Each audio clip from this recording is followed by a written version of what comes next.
Morning and जय हिंद बच्चों, कैसे हैं आप लोग। आप सबका स्वागत करती हूं मैं शशि द्विवेदी आपके अपने चैनल जिसका नाम है बायोसाइड। तो बायोसाइड में हम लोग आज कर रहे हैं पोरीफेरा के क्वेश्चन को, जो कि घटना चक्र से हमने लिए हैं। तो चलिए करते हैं पोरीफेरा के क्वेश्चन। पोरीफेरा प्रोटोजोआ का हमने कर लिया है, अब हम लोग करने जा रहे हैं पोरीफेरा के क्वेश्चन। पोरीफेरा का पहला क्वेश्चन है, एस्कान नाल प्रणाली पाई जाती है। एस्कोनॉइड कैनाल सिस्टम फाउंड इन। ये जो कैनाल सिस्टम है ये इसका स्पेसिफिक कैरेक्टर है किसका, पोरीफेरा संघ का स्पेसिफिक कैरेक्टर है, स्पेशलाइजेशन है इसमें इनका। और एस्कॉन जो कैनाल सिस्टम है वो तीन टाइप की इसमें पाई जाती हैं, तो जो कि एस्कॉन, साइकॉन और ल्यूकॉन टाइप की होती हैं। सबसे इजी सबसे सरल जो होता है, सबसे एलिमेंट सिंपल होता है ल्यूकॉन टाइप का, तो एस्कॉन टाइप का। तो चलिए देखते हैं। एस्कॉन नाल प्रणाली पाई जाती है, किस में पाई जाती है? ग्रैंटिया में, ल्यूकोसोलेनिया में, स्काइफा में, स्पॉन्जिला में। तो इसका राइट आंसर है ल्यूकोसोलेनिया में। ल्यूकोसोलेनिया में जो एस्कॉन सिस्टम पाया जाता है, एस्कॉन कैनाल सिस्टम पाई जाती है, वो बहुत ही simplest method of canal system है। तो अगला क्वेश्चन हम लोग देखते हैं। अगला क्वेश्चन है इसका एक्सप्लेनेशन देख लेते हैं। कैनाल सिस्टम की उपस्थित स्पंजों का एक विशेष लक्षण होता है। ये बॉडी वॉल में कैनाल सिस्टम होती है, ये कई प्रकार की होती है, जैसे एस्कॉन, साइकॉन, ल्यूकॉन। इसमें एस्कॉन सबसे सरल प्रकार की प्रणाली होती है, यह ल्यूकोसोलेनिया स्पंज में पाई जाती है। साइकॉन प्रणाली साइकॉन में पाई जाती है, जबकि ल्यूकॉन प्रणाली स्पॉन्जिला में पाई जाती है। तो ये था इसका एक्सप्लेनेशन। अगला क्वेश्चन है, साइकॉन में निषेचन होता है। साइकॉन में निषेचन कहाँ होता है?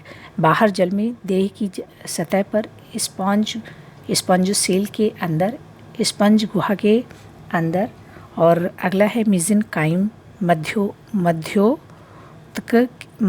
तो इसका राइट आंसर क्या होना चाहिए? इसका मेसेनकाइम के अंदर। लास्ट इसका ऑप्शन इंग्लिश वाला ऑप्शन देख लेते हैं। इसका आंसर होना चाहिए लास्ट डी, मेसेनकाइम मध्योतक के अंदर। तो fertilization in Sycon occurs externally in water, internally in the spongocoel on the body surface, internally in the mesenchyme. Internally होता है और मेसेनकाइम में होता है क्या? फर्टिलाइजेशन किसका? साइकॉन का फर्टिलाइजेशन मेसेनकाइम में होता है, इंटरनली। तो इसके एक्सप्लेनेशन को देख लेते हैं, देखते हैं क्या है। साइकॉन पोरीफेरा संघ का एक समुद्री जीव है। जी हाँ, समुद्री जीव है। साइकॉन में कोई विशेष जनन अंग नहीं पाए जाते हैं, मतलब कोई रिप्रोडक्टरी ऑर्गन्स नहीं पाए जाते हैं। साइकॉन एक हर्माफ्रोडाइट है, द्विलिंगी हर्माफ्रोडाइट प्राणी है। नर तथा मादा दोनों प्रकार के युग्मक का विकास एक ही प्राणी में होता है, जैसे मेल और फीमेल अलग अलग में नहीं होते हैं, एक ही बॉडी है उसी में मेल एंड फीमेल होते हैं, दोनों प्रकार के गैमेट्स बनते हैं। इनका विकास आर्कियोसाइट्स कोशिका से होता है। प्रोटोगाइनी मादा युग्मक नर युग्मक के पूर्ण परिपक्व के कारण साइकॉन में क्रॉस फर्टिलाइजेशन हो जाता है। क्या वो क्रॉस फर्टिलाइजेशन होता है? साइकॉन द्वारा जल में मुक्त किए गए शुक्राणु जब किसी अन्य साइकॉन के अंदर छिद्रों के द्वारा प्रवेश करते हैं तो मेसोग्लिया में उपस्थित मादा युग्मक को निषेचित करते हैं। तो ये है कि एक साइकॉन है, यहाँ का जो शुक्राणु है वो गया किसमें? दूसरे साइकॉन में, इसके मेसोहेल में गया, और यहाँ का जो फीमेल गैमेट है उसको फर्टिलाइज करता है। तो ये है सीधा सा बहुत ही सरल मेथड है, इसमें क्रॉस फर्टिलाइजेशन होता है।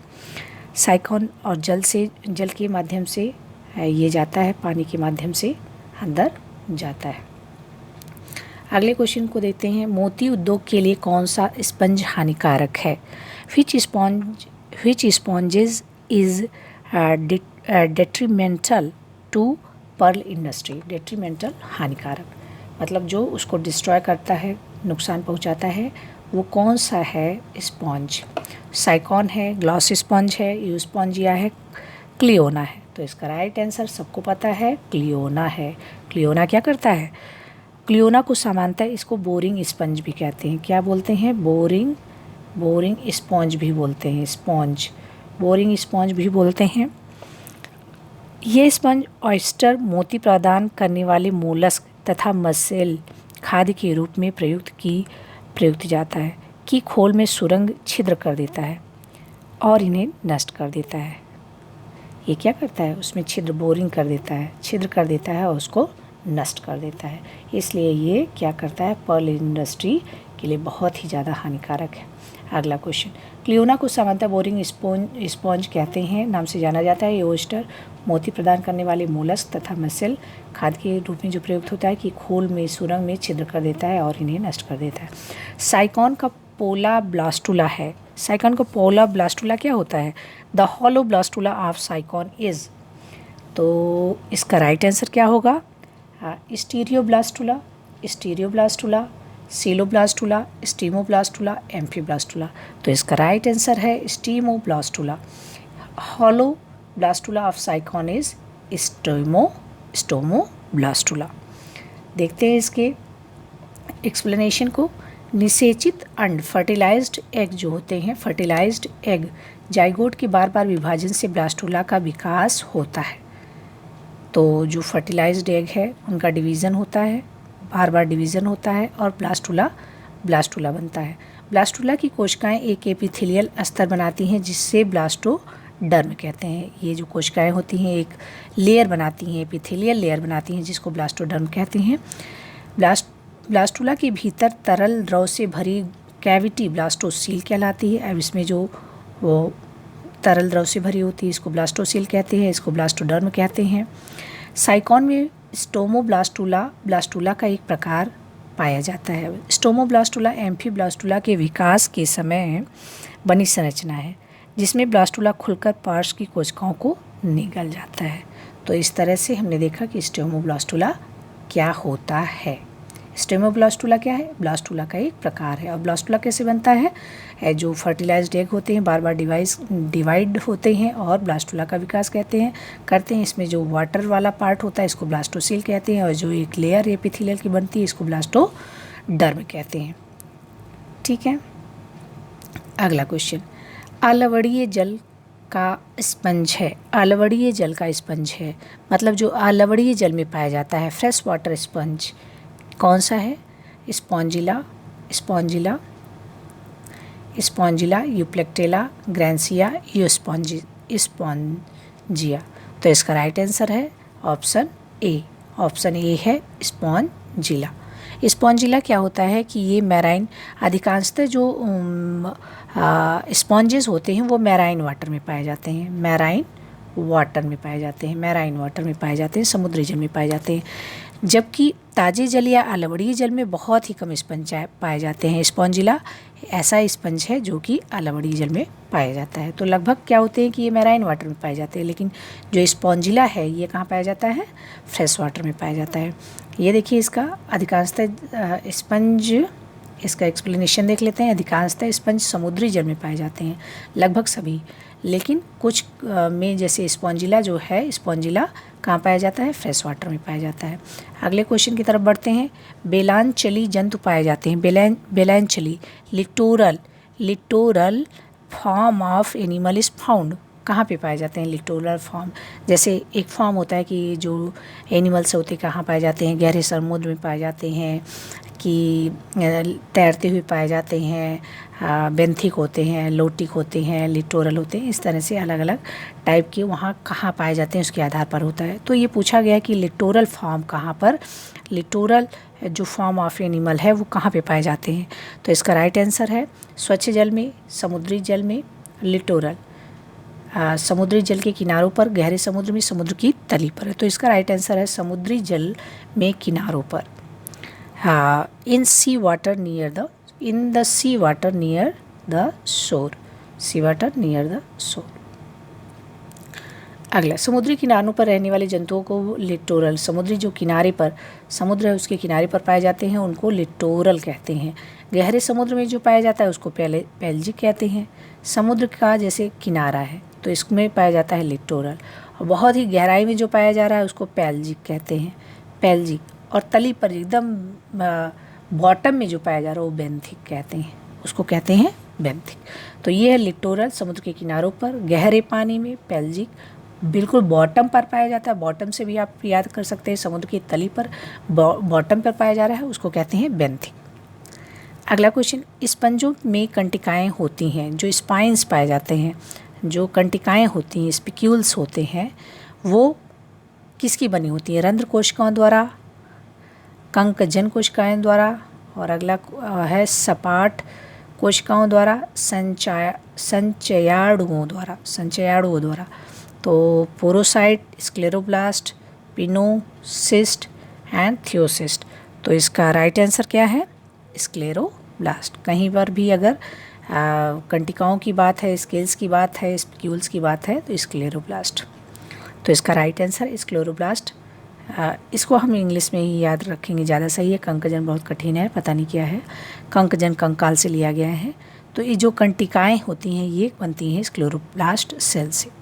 अगले क्वेश्चन की तरफ बढ़ते हैं। चलिए इसका एक्सप्लेनेशन देख लेते हैं। जो कंकजन है, स्क्लेरोब्लास्ट मतलब जो कोशिकाएं होती हैं, स्पिक्यूल्स होते हैं, जो स्पंज होते हैं, उसमें कई तरह के सेल्स होती हैं। तो अलग अलग जो सेल्स होती हैं उनको यहाँ पर डिटेल में दिया गया है। एक है स्क्लेरोब्लास्ट सेल, ये क्या बनाती हैं? स्पिक्यूल्स बनाती हैं। थियोसाइट्स खाद्य पदार्थों को संग्रह करती हैं, स्टोर करती हैं। आर्कियोसाइट टोटीपोटेंट सेल होती हैं, एक दूसरे प्रकार की कोशिकाओं में परिवर्तित हो जाती हैं, बदल जाती हैं। टोटीपोटेंट सेल एक कोशिका दूसरे कोशिका में बदल जाती है। ये इतना इनके अंदर पोटेंसी होती है कि ये बदल लेते हैं। और ट्रोफोसाइट्स क्या करते हैं? भोजन प्रदान कर। थियोसाइट और ट्रोफोसाइट में अंतर ये है कि ट्रोफोसाइट भोजन को प्रदान करता है और थियोसाइट स्टोर करता है। इसमें बहुत ही कन्फ्यूज़न होता है कि भोजन का जो संग्रह करने वाली कोशिकाएं हैं तो उसमें ट्रोफोसाइट आ जाता है, लेकिन इसको हमें ध्यान रखना है कि जो ट्रोफोसाइट है वो भोजन प्रदान कर रहा है, थियोसाइट संचय कर रहा है, संग्रह कर रहा है खाद्य पदार्थों का। अगला है क्रोमोसाइट। क्रोमो से ही कलरफुल हो जाता है और उत्सर्जी पदार्थ या रंगा पदार्थों से संबंधित होती हैं। ठीक है, तो ये उत्सर्जी पदार्थ के लिए और रंगा क्रोम से, इसीलिए इसका नाम है, पिगमेंटेड होती हैं। ठीक है, तो हमने देखा कि ये कई तरह की कोशिकाएं इसमें स्पॉन्जेस में पाई जा रही हैं। अगले क्वेश्चन की तरफ बढ़ते हैं। ल्यूकोसोलेनिया के देह भित्ति में उपस्थित मुख्य प्रकार की कोशिकाएं। अब ल्यूकोसोलेनिया जो है उसमें कौन कौन सी कोशिकाएं पाई जा रही हैं, तो देखते हैं। Pinacocyte, porocyte, choanocyte, amoebocyte, pinacocyte, choanocyte, amoebocyte, nephrocyte तो नहीं होती है, तो नेफ्रोसाइट जिसमें है वो ऑप्शन नहीं है, लगभग तीनों में है नेफ्रोसाइट। इसमें बढ़िया से दिखाई दे रहा है पिनेकोसाइट। हाँ, पिनेकोसाइट होती है, पोरोसाइट होती है, कोइनोसाइट होती है, अमीबोसाइट। पिनेकोसाइट, कोइनोसाइट, अमीबोसाइट, नेफ्रोसाइट नहीं होती है, नेफ्रोसाइट नहीं होती है ल्यूकोसोलेनिया में। तो इसका राइट आंसर होगा ए। ल्यूकोसोलेनिया पोरीफेरा संघ का एक समुद्री स्पंज है। एक्सप्लेनेशन देखते हैं। समुद्री स्पंज है, इसकी देह भित्ति दो परतों की बनी होती है। बाहरी परत को बोलते हैं एपिडर्मिस, जो कि पिनेकोडर्म कहलाती है। इसकी कोशिकाएं चपटी होती हैं, इन्हें पिनेकोसाइट्स के नाम से जाना जाता है। भीतरी परत एंडोडर्मिस, बाहरी परत क्या है? एपिडर्मिस। एपिडर्मिस को बोलते हैं पिनेकोडर्म। जो बाहर की अंदर की भित्ति है इसको बोलते हैं एंडोडर्मिस। एंडोडर्मिस जिसकी कोशिकाएं कोइनोसाइट की बनी होती है, इसकी कोशिकाएं कोइनोसाइट की बनी होती है, इसकी कोशिकाएं पिनेकोसाइट्स की बनी होती हैं। बाहरी तथा भीतरी परत के मध्य एक जेल के रूप में पदार्थ होता है जिसको बोलते हैं मीजोग्लिया। बाहर और भीतर के बीच में होता है मीजोग्लिया कहलाता है, जिसमें अनियमित आकार की कोशिकाएं, कई अनियमित आकार की कोशिकाएं होती हैं जिसको बोलते हैं अमीबोसाइट्स। पाई जाती हैं देह भित्ति की छिद्रों को घेरने वाली कोशिकाएं होती हैं पोरोसाइट। अब जो इसको इस तरह से होती हैं तो इसको घेरने वाली जो कोशिकाएं होती हैं इसको बोलते हैं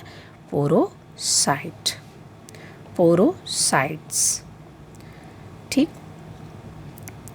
पोरोसाइट्स। तो हमने देखा कि जो एपिडर्मिस है वो पिनेकोडर्म्स की बनी है, जो एंडोडर्मिस है वो कोइनोसाइट्स की है, और जो मीजोग्लिया है उसमें अनियमित आकार की कोशिकाएं अमीबोसाइट्स हैं, और जो छिद्र है पोर्स हैं वो पोरोसाइट्स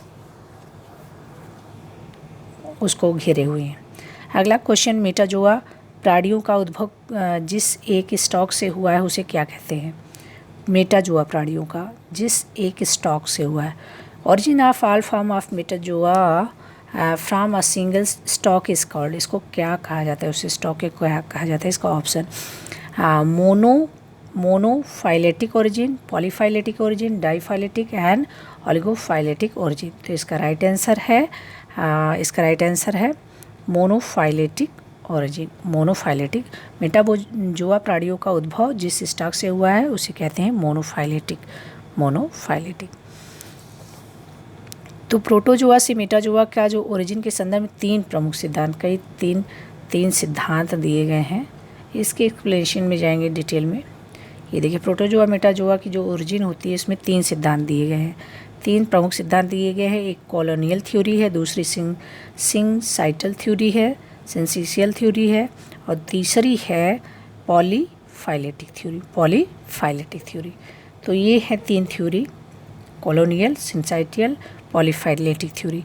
इसमें कॉलोनियल जो थ्योरी है सबसे अधिक मान्य है, जिसमें एक वंशीय उद्भव को आधार बनाया गया है। तो ये सबसे ज़्यादा जो मानी जाती है वो है कॉलोनियल थ्योरी। अगले क्वेश्चन की तरफ बढ़ते हैं। जानवर जो समुद्र के तल में रहता है, अभी हमने बताया था कि जो समुद्र के किनारे पर रहता है उसको बोलते हैं लिटोरल, ठीक है। जो इसके अंदर रहता है गहराई में, बहुत ही गहराई में, उसको बोलते हैं पेल्जिक, और जो बॉटम में रहता है उसको बोलते हैं बेंथिक। पूछा क्या गया? जानवर जो समुद्र के तल में रहता है, मतलब बहुत ही ज़्यादा तल में, बॉटम में रह रहा है, तो अगर बेंथिक है तो ऑप्शन सही, बॉटम बेंथिक, इससे याद रखना है हमको। तो बेंथिक समुद्र के तल पर पाए जाने वाले जंतु हैं। और अच्छा, इसमें ऑप्शन अलग है, ऑप्शन को हम देख लेते हैं, ऑप्शन पर चर्चा कर लेते हैं। जो लेंटिक है, बेंथिक बॉटम हुआ, बेंथिक से हमें याद रखना है bottom, B for benthic, B for bottom. समुद्र के तल में जो जंतु रहता है। लोटिक, लोटना जानते हैं, लोटना हुआ, लोटते हुए जाते हैं, लोटते हुए। बहते हुए जल, पानी में बहते हुए जल में रहने वाले जंतु, जो लोटते हुए जा रहे हैं वो हैं, पानी में बहने के साथ जा रहे हैं, वो है लोटिक। और जो स्थिर जलाशयों में रहते हैं, स्थिर पानी है, तालाब है, उसमें रहते हैं वो लेंटिक है। लोटते हुए जा रहा है लोटिक है, रुका हुआ है लेंटिक है, लेटा हुआ है, लेकिन लोटिक बहते हुए पानी में जा रहा है, ठीक। पेलजिक क्या है? पेलजिक समुद्र तल में स्वतंत्र रूप से रहने वाले, आराम से रह रहे हैं समुद्र की गहराइयों में, पेलजिक है। तो कितने तरह का हुआ, कुछ याद हुआ? पहला हुआ लिटोरल, समुद्र तल के किनारों पर रहते हैं। फिर हुआ समुद्र की गहराई में आराम से रह रहे हैं स्वतंत्र रूप से, पेलजिक हुआ। अब बॉटम पर रह रहे हैं, बॉटम पे, तो हुआ बेंथिक। और बहते हुए जा रहे हैं, लोटते हुए, लोटिक हुआ। तालाब में स्थिर जलाशयों में रह रहे हैं, लेंथिक हुआ। यही ध्यान रखना है, बाकी सबका ट्रिक मिल गया है। लेंथिक, सिर्फ लेंटिक, यही बस याद रखना है। लेंटिक क्या है? स्थिर जलाशयों में रहता है। लोटते हुए पानी के सहारे चला जा रहा है, लोटिक है। बॉटम में है, बेंथिक। समुद्र की गहराई में है, पेलजिक। समुद्र के किनारे है, लिटोरल, ठीक है। तो ये हमने देख लिया है। अगले क्वेश्चन की तरफ बढ़ते हैं। जंतुओं के एबाइसल रूप पाए जाते हैं। Abyssal form of animals are found in, किस में पाए जाते? एबाइसल फॉर्म गहरे समुद्र में, समुद्र के अंधकार युक्त भागों में, समुद्र के उन भागों में जहाँ जल स्थिर एवं शांत होता है, समुद्र जहाँ उपरोक्त सभी परिस्थितियाँ होती हैं। Deep sea, dark area of sea, the area of sea where the water is quiet and almost still, the sea where all the above ecological conditions exist। तो इसका राइट आंसर होगा डीप सी, इसका right answer है deep sea. गहरे समुद्र में पाए जाने वाले जंतु को, जो कि 4000, लगभग 4000 से 7000 मीटर तक अधिक गहराई में पाए जाते हैं, इनको एबाइसल कहते हैं। क्या बोलते हैं?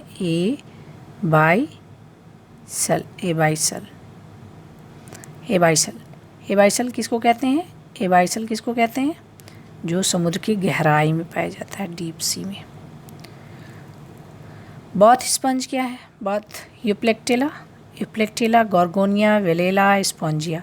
तो राइट आंसर है स्पॉन्जिया, स्पॉन्जिया जिसको बॉथ स्पंज कहते हैं।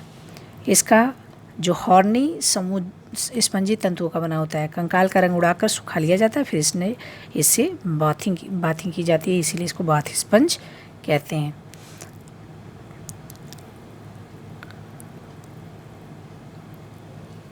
यही इसमें एक्सप्लेनेशन में दिया गया है, बाथ स्पंज क्या आ जाता है, सुखाकर इसको बाथिंग करते हैं।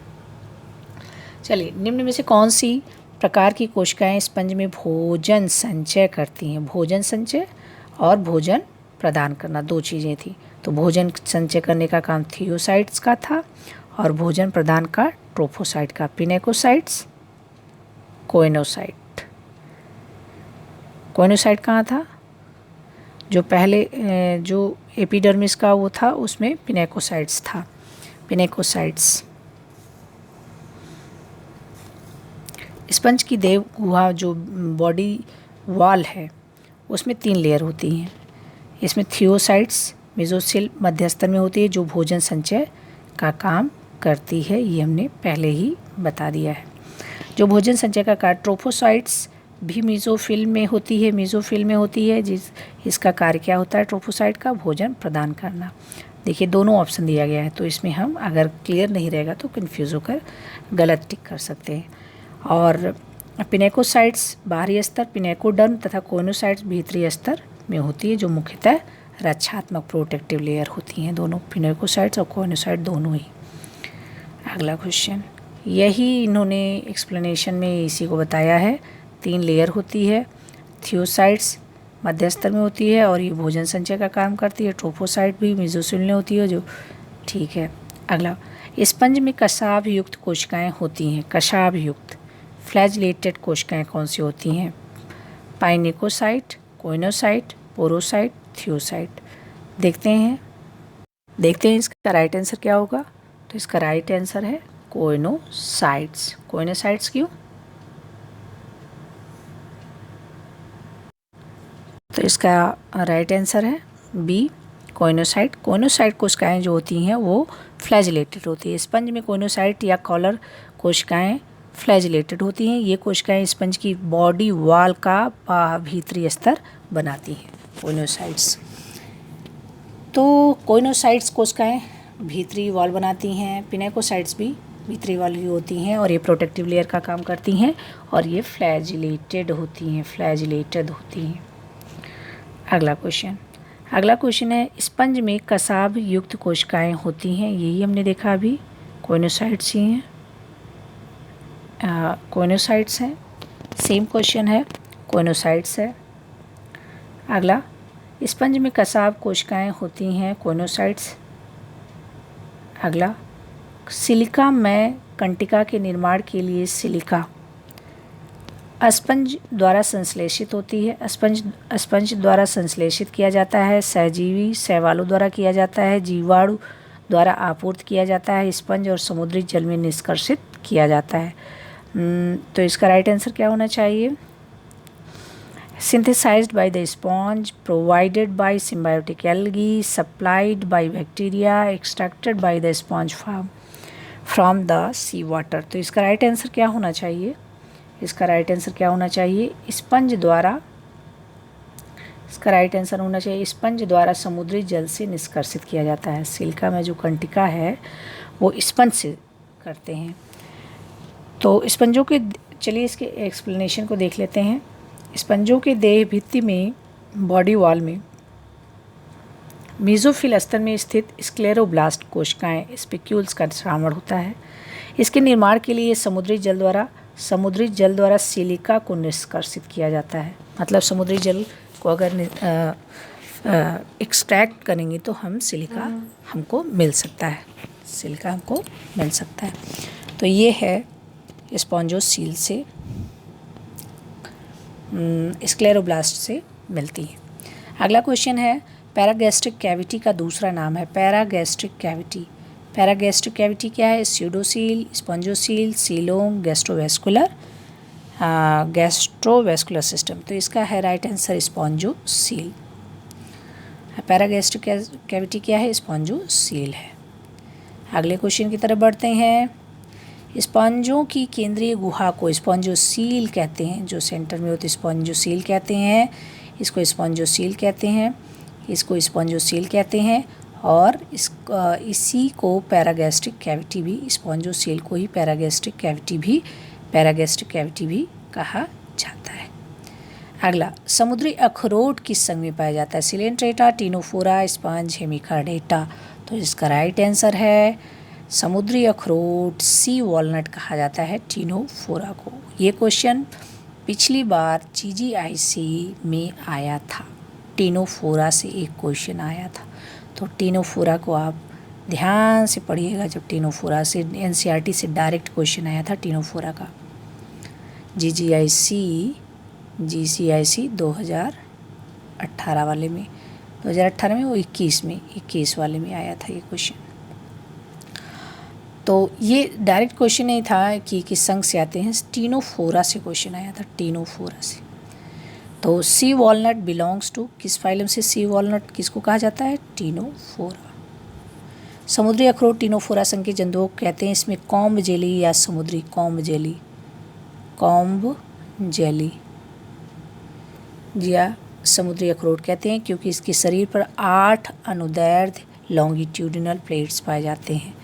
जो इनका जो मुख होता है, इसमें अनुदैर्ध्य 8 लॉन्गिट्यूडिनल ऐसा कुछ स्ट्रक्चर होता है, 1 2 3 4 5 6 7 8 ऐसे करके